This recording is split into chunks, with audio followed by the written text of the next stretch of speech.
união, amor em todos os lares, em todos os lugares. É o que desejo. E como estamos falando sempre sobre médiuns e mediunidade, algumas coisas deverão ser dadas antes de iniciarmos o conhecimento de cada tipo de mediunidade. Educação mediúnica, que é o que eu sempre falo, para, às vezes, quando encontro alguém que eu conheço, lógico, ou que eu tenho amizade. Então, no falar, no dizer certas coisas, então eu noto que aquela pessoa precisa ler, que ela precisa ampliar seus conhecimentos. Não adianta só se arrumar, pimba, lá vai lá. Não, eu cumpri a minha parte. Eu fiz tudo direitinho. Toda semana, vamos supor, quarta-feira. Toda quarta-feira, lá estou eu, no portão. E fico até o final. Venho embora. Faz um negócio assim, metódico, né? Mas eu falo, você não lê livro nenhum? Você já leu o Evangelho segundo o Espiritismo? Não. Você já leu o Livro dos Espíritos? E assim fica, gente. Então é onde que eu falo, às vezes, coisas que a pessoa comenta, eu falo, você necessita de uma educação mediúnica, como a criança tem, dos pais, né? Como qualquer pessoa que planeja fazer alguma coisa, tudo tem que ter uma orientação, um começo planejado, estudado, orientado, instruído. Então, assim como o futuro acadêmico, compete primeiramente estudar a cartilha primária, a fim de aprender o alfabeto que o credenciará para tentar, no futuro, os estudos mais complexos da cátedra universitária.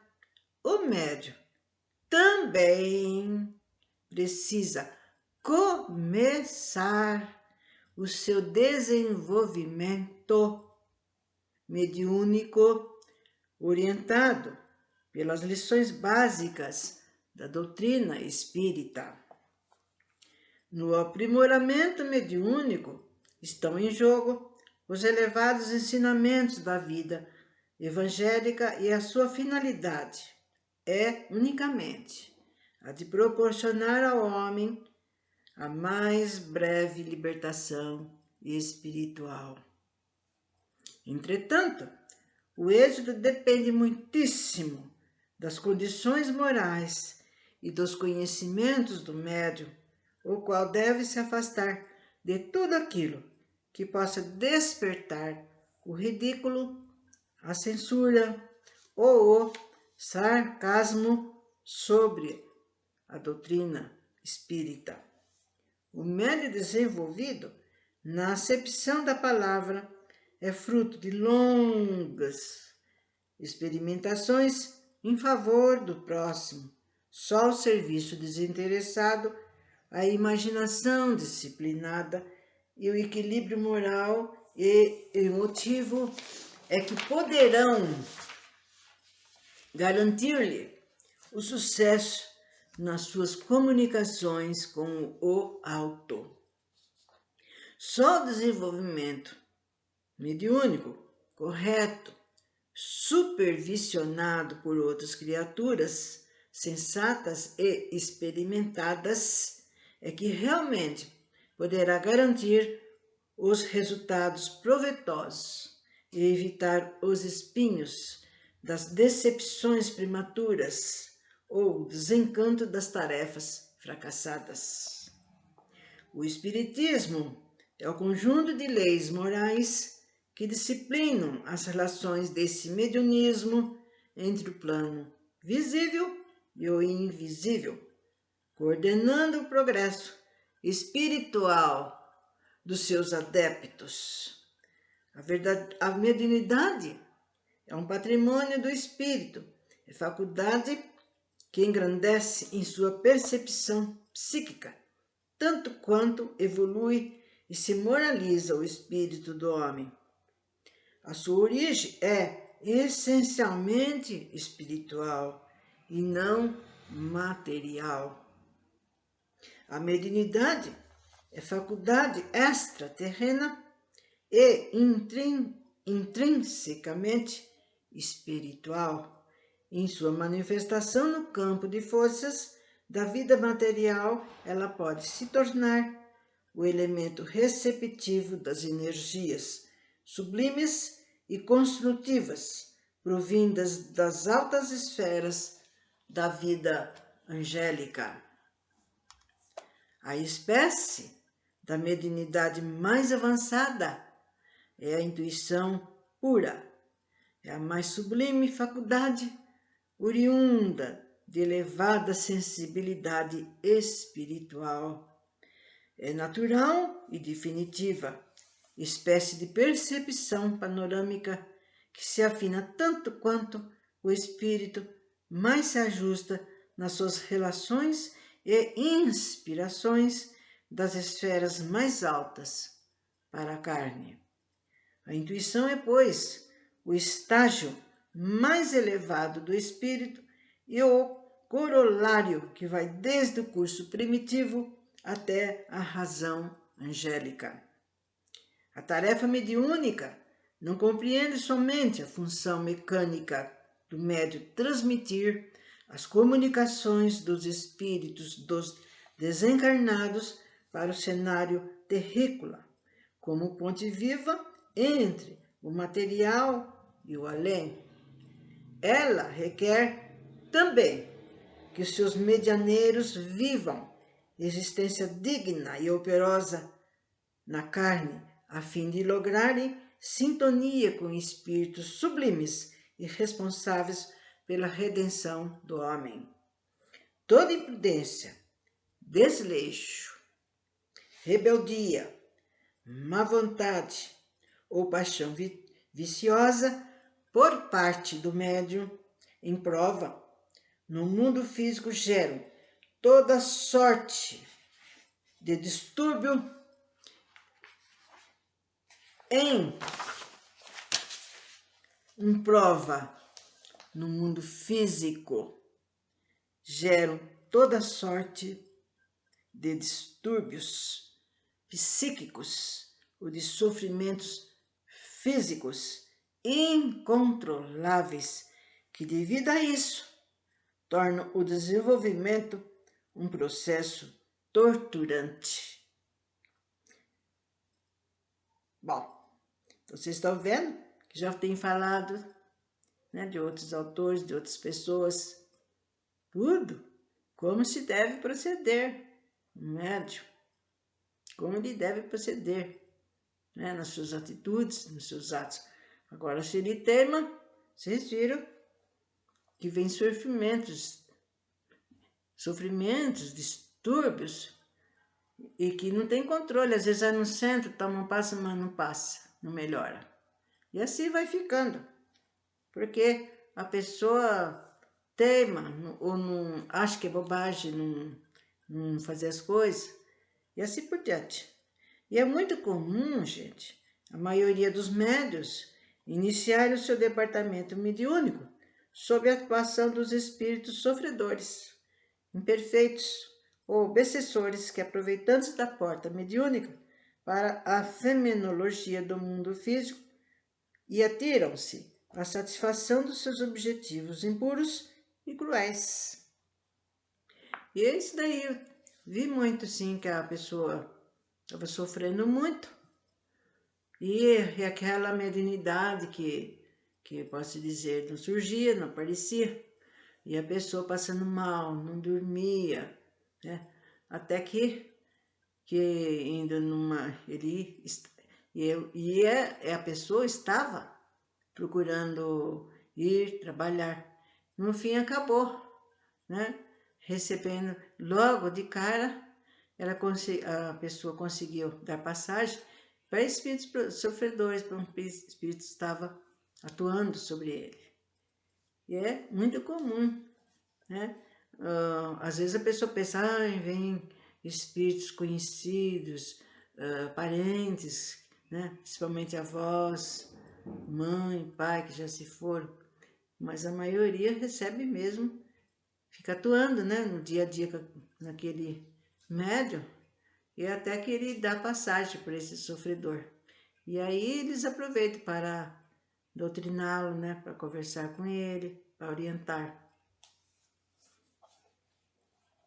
E desde que o médium invigilante e desregrado ainda esteja comprometido por dificultoso resgate kármico, ele, então, se converte num instrumento favorável para o vampirismo dos desencarnados que se debruçam avidamente sobre o mundo material.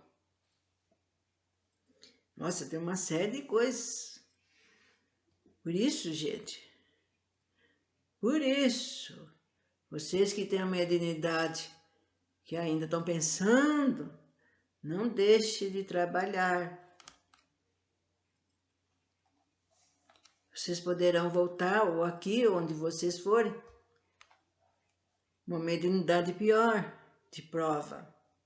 Aí então você está realmente no campo aberto para os espíritos inferiores atacarem. E essa parte de vampirismo que fala é porque ele suga, né? Esses espíritos, ele suga do médium toda a sua energia, né? Todos os fluidos, né? Que eles querem. E assim por diante. Então, para que vocês querem sofrer? A não ser que vocês não gostem de vocês mesmos para querer sofrer. Ou então vocês entenderam ainda. A mediunidade, no sentido geral, só desperta no homem pela ação do sofrimento, que lhes afeta a carne e o psiquismo, para depois amainar sob um desenvolvimento ordeiro nos ambientes evangélicos dirigidos por elementos experimentados. Então tem pessoas que ficam sofrendo, gente, porque é o seguinte, não está sendo usada aquela mediunidade, ele não está ajudando ninguém, e vai acumulando essa substância que ele deveria estar doando, vai acumulando nele. E no local onde se acumula, na matéria, aí ele apresenta problemas de doença, vai no médico. Nossa, quantos? Vai no médico, ele me deu remédio para depressão, eu estou com depressão. E a gente pensa, né? Depressão é uma atuação de um espírito aí que não quer que você vá, que não quer que você faça as coisas, e fica atuando. E dá tudo isso, dá dor de cabeça, dá irritação, dá um nervoso, a pessoa passa a ser meio mal criada com as pessoas, não tem paciência, e não sabe o que está acontecendo, porque só não tem um minuto de paz. São todas essas coisas, esses probleminhas que vão surgindo, vão ficando maiores, porque às vezes tem um espírito, vem outros que eles adoram, gente. Os desencarnados lá da parte inferior, eles não veem a hora de acabar com o encarnado, né? Eles não gostam. E com isso, aproveita que o infeliz está passando por uma prova, então monta em cima também.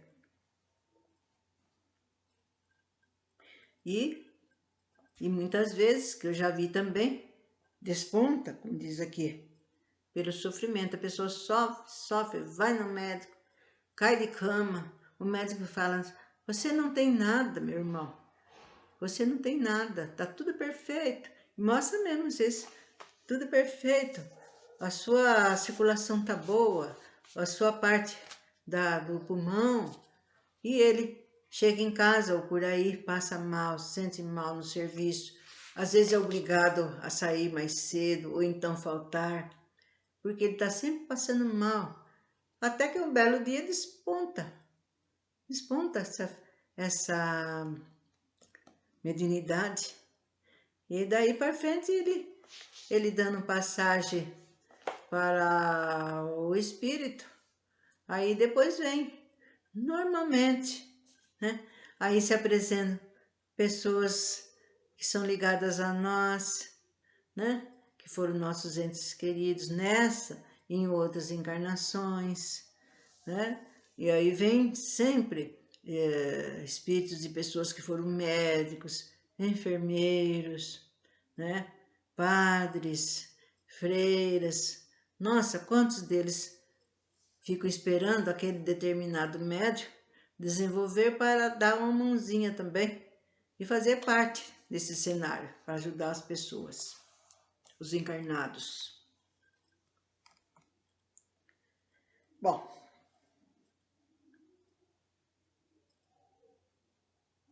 então a mediunidade no estado geral só desperta nos homens pela ação do sofrimento que lhes afeta a carne e o psiquismo, para depois amainar sobre um desenvolvimento ordeiro nos ambientes evangélicos dirigidos por elementos experimentados.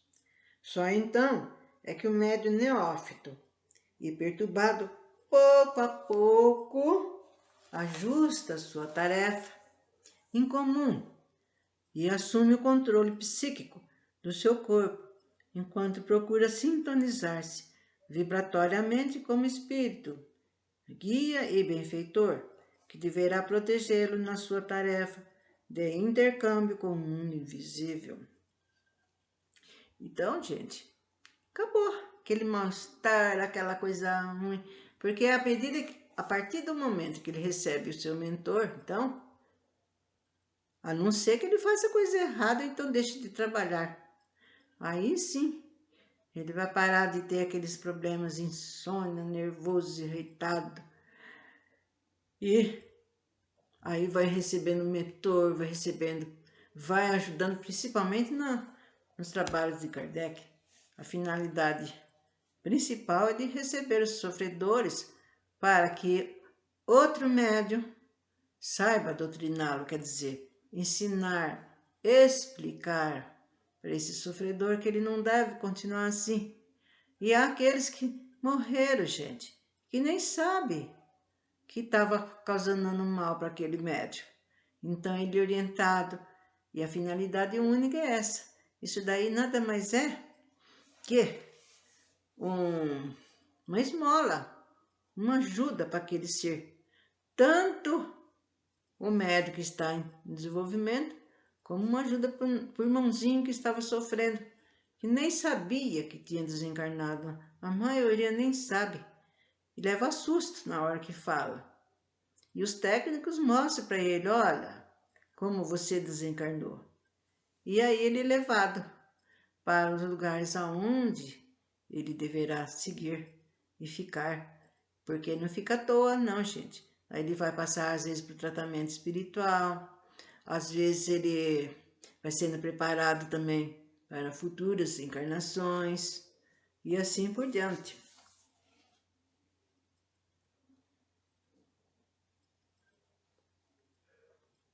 Bom, a mediunidade evolui tanto quanto evolui o psiquismo do homem, pois ela é correlata com o seu progresso e com a sua evolução espiritual.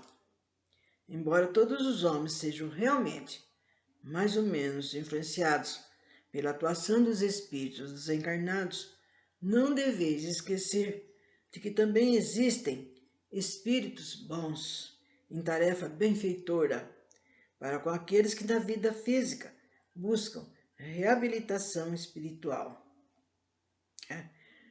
Mas muitas vezes, gente, às vezes aqueles que sofrem quando estão em desenvolvimento espiritual, muitas vezes ele também tem que passar por essas mazelas, por essas partes. Então, por muito que aqueles espíritos que estão nos circundando, espíritos bons, eles não podem fazer nada. Quer dizer, tem que esperar até ele melhorar e passar essa fase. Porque não pensa vocês que eles vêm, pimba, tira aquilo que está causando mal para a gente, não. Se a gente está passando, é porque a gente está merecendo por alguma razão. Ou mereceu, né? Por isso que eu estou falando. Para aqueles que são médios e não estão indo trabalhar, que a volta vai ser dupla, vai ser bem doída.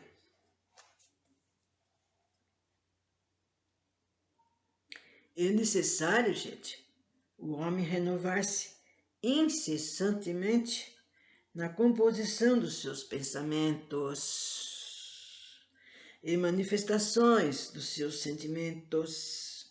Porque quem está do lado de cá é uma coisa, quem está do lado de lá, ele tem todo o tempo para espreitar aquela pessoa que ele quer prejudicar. Então ele sabe o que você está pensando. Não pensa vocês que eles não sabem. O que você está pensando, o que você está fazendo, de que maneira que você está agindo. Ó, abocanhar aquele médio que não relapso, né? Muitas vezes relapso, que não liga, bobagem, não é não. Realmente eles ficam à nossa espreita, das nossas atitudes e principalmente dos nossos pensamentos. Eles sabem muito mais da nossa vida do que nós mesmos, vocês querem saber. Bom, no curso superior da vida espiritual, os que desejarem livrar-se das companhias das entidades das sombras, vejam bem, das sombras, esses das sombras são os espíritos que habitam lá nas cavernas, no baixo, bem no baixo, inferior, da zona purgatória, como se fala, né? Entidades das sombras. Não pode descurar do seu apuro moral, do estudo superior, do seu controle emotivo e mental. Pessoa que desanima, que desespera à toa. Vamos ter fé, gente. As coisas, às vezes, aquele dia tá assim, mas no outro dia já tá bom, ou melhorou.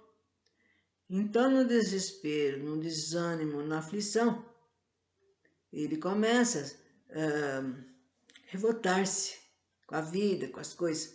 Aí é um pulo certo para aquele nosso irmão desencarnado atacar.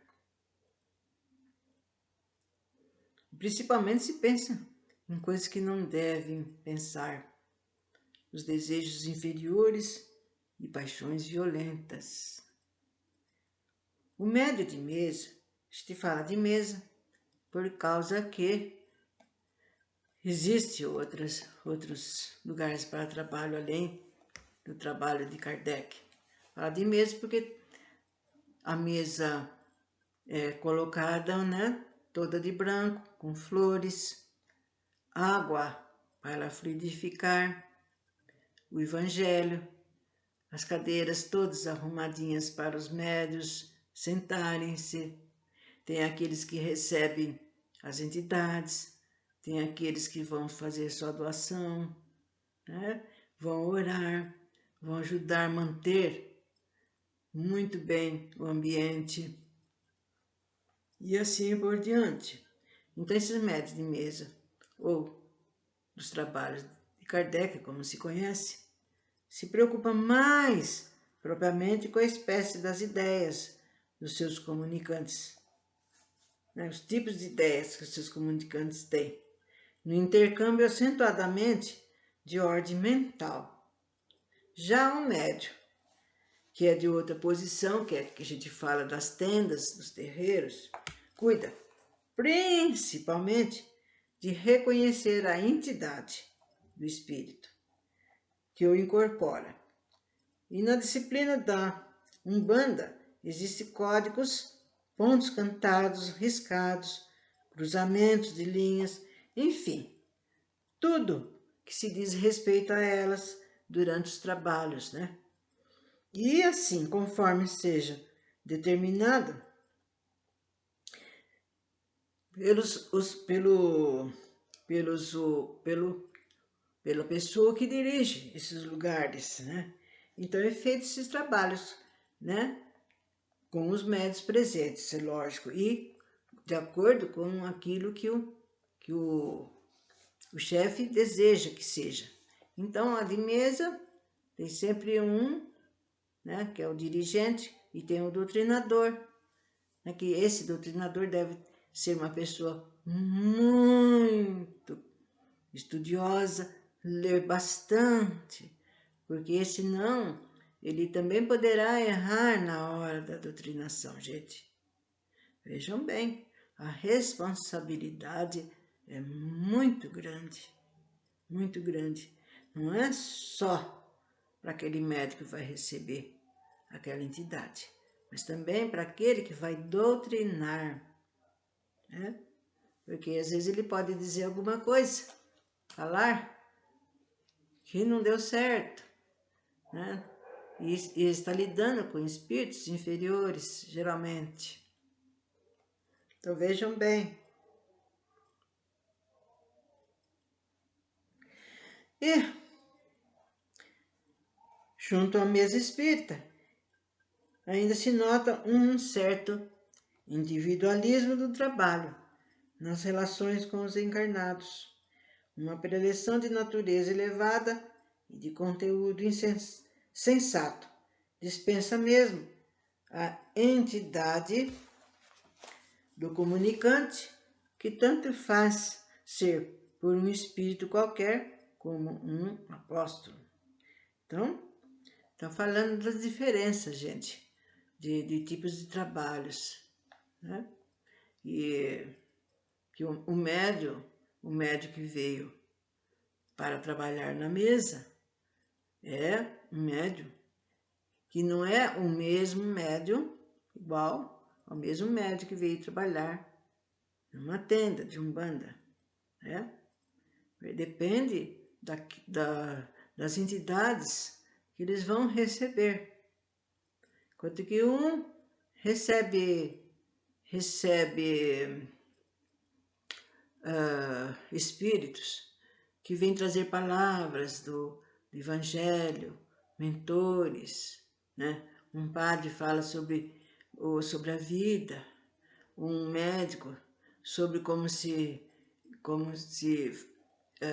entrever as coisas, e, enfim, tudo de conhecimentos, e geralmente baseado no Evangelho.